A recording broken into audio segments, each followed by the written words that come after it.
He hit on all of the features of the Tesla that set it apart from gas-powered vehicles.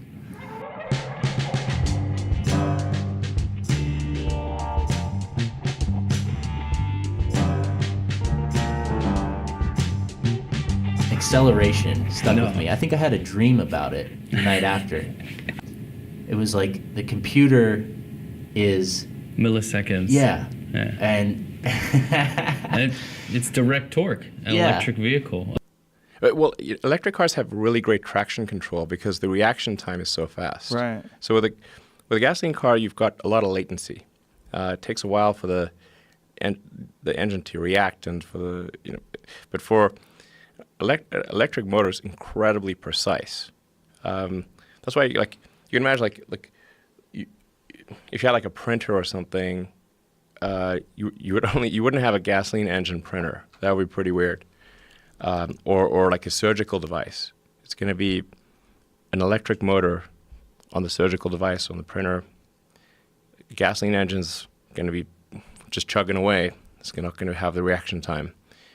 But to an electric motor, it's operating at the millisecond level. So it can turn on and off traction within inches of getting on let's say you drive a patch of ice, it'll turn traction off and then turn it on a couple inches right after the ice, like if there's a little patch of ice. Because in the frame of the electric motor, you're moving incredibly slowly. You're like a snail. You're a snail. You're just moving so slowly. Because it can see at 1,000 frames a second. And so it's like, say, one Mississippi, it just thought about things 1,000 times.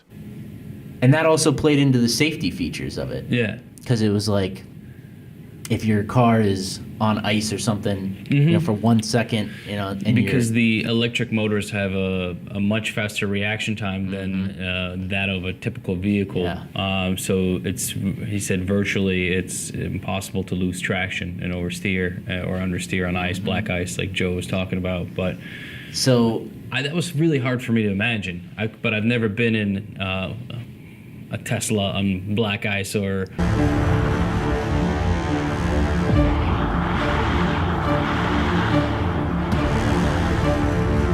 Driving the Tesla, it's a unique thing. It has super good handling. It feels really tight in turns. You feel like you're gonna slide, but the Tesla just helps you and holds you in, so you can give much more acceleration. Yeah, he talked about how they tested the traction control on iced over lakes in Norway or something like that. I mean, who knows? I think if you had a sophisticated enough computer and it's operating like motors that can make decisions in split second, then theoretically your car could be completely out of control and still be being controlled by the computer just by alternating the tire rotation, especially if it was an all-wheel drive vehicle.